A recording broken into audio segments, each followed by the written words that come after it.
राम राम मंडळी मित्रांनो, 7 वाजलेत आता आणि आत्ता तुषार चालू झाले. रात्री 12 ते सकाळी 8 पर्यंत लाईट आहे आणि आत्ता तुषार चालू झाले. आता तुम्ही म्हणता लाईटीचा घोटाळा असेल. लाईटीचा घोटाळा नाही मित्रांनो. ज्याच्या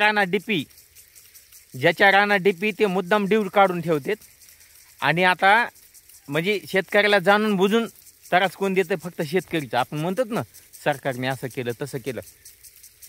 सरकार नाही, शेतकऱ्याचा दुश्मन म्हणायचं. काल गहू पेरला मित्रांनो आणि म्हणलं आज संध्याकाळी तुषार लावलं होतं. म्हणजे संध्याकाळी जागत बसण्यापेक्षा तुषारने लवकर भिजीनं होईल, लांबपर्यंत भिजीनं होतं आणि सुरुवातीला नंतर मग दुसरं पाणी आपण दांडान देऊ आंबोनी. पण मित्रांनो बघा तुम्ही 7 वाजता चालू झालं. आता हे भिजल्यावर भंडारण करायन मला सांगा. पुन्हा उद्या दिवस ह्याची इथं तुषार लावून ठेवायचं का? तुषार इथंच लावून ठेवायचं का आपण? ह्या गोष्टी आपल्या थोड्याशा लक्षात यायला पाहिजेत की बाबा शेतकऱ्यांनी जर असं केलं शेतकऱ्याच्या विषयी तर माणसाने कोणापाशी न्याय मागायचा. मला हे एवढं सांगायचं मित्रांनो की आता हे जर आपण तुषार इथंच ठेवायचं दुसऱ्या दिवशी बी पलीकडं रान कसं भिजवायचं? हेच रान, हे पाहुणचे रान आहे. आता मला सांगा तुम्ही 3-3 दिवस जर एक रान जर भिजवायला लागत असलं, आता इथं हे 1 तासात काहीच होत नाही. ह्या रानाला 1 तासात काहीच होत नाही. हे गहू भंडारून जाईन, हे थोडं लक्षात यायला पाहिजे. ज्याच्या राना डीपी त्याच्या जवळच्या नातलाकाला सांगितलं, त्याच्या जवळच्या मित्राला सांगितलं, तसं केलं ते मुद्दाम करतं. मग मला सांगा त्या शेतकऱ्याला कसं करायचं? आपण काय सांगायचं, कसं सांगायचं? जर आपण जाऊन जे ड्यू टाकायला गेलो, ड्यू काढून ठेवतात, फ्यूज काढून ठेवतात. फ्यूजाचं नाही, आपण डायरेक्ट केलं त्याच्यामुळं मी काय लपून ठेवायचं नाही. पण ड्यू जर टाकायला गेलं तर आम्ही करंट लावून हे आमच्या रानाला करंट असतो म्हणतात.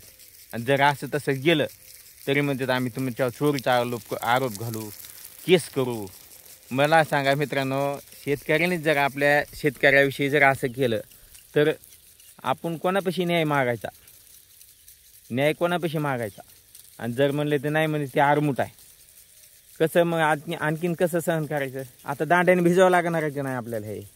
हे आता दांड्याने भिजावं लागणार, कारण रान हे ढास केलेलं आहे. पाणी एवढं आटत आहे 1 आणि 2 तासात काहीच होत नाही. त्याच्यामुळं आता उद्यासुद्धा तुषार इथंच ठेवावं लागत आहे. उद्यासुद्धा इथंच तुषार ठेवावं लागत आहे. ह्या थोडंसं शेतकऱ्यांनी मला एकच सांगायचं की शेतकऱ्याला अडवणूक नाही करायला पाहिजे. मला एवढंच सांगायचं आहे. आणि अशा शेतकऱ्याला काय म्हणायचं मला सांगा तुम्ही? अशा शेतकऱ्याला काय म्हणायचं? रात्री मी एवढं जागलो आहे 12 वाजता हे रान घोळायचं राहिलं होतं. म्हणलं लाईट येईन, तुषारने जे हे राहिलं घोळायचं म्हणजे आडव्या जे फडक्या मारलेल्या असतात ना, त्या आडव्या फडक्या सरळ करण्यासाठी हे असे वर्म केलेले असतात ना, हे वर्म त्या कडीला आडव्या मारलेल्या असतात. मग त्या सरळ करण्यासाठी काही मी रात्री 11:30 वाजले होते.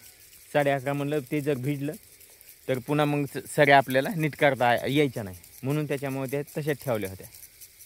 मी रात्री तेवढं जागलो. 1 वाजेपर्यंत वाट बघितली.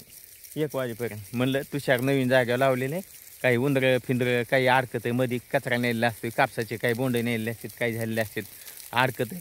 त्याच्यामुळे मी काय केलं 1 वाजेपर्यंत वाट बघितली. शेवटी तिथं झोपलो मी, त्या हुसाचापाशी ह्याच्यापाशी झोपलो.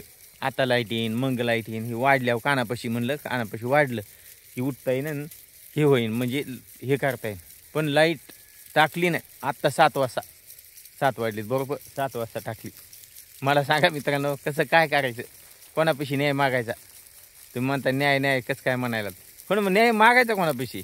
सरकारपाशी मागायचा. सरकार म्हणे आम्ही लाईट दिली, तुम्हाला सगळं केलं.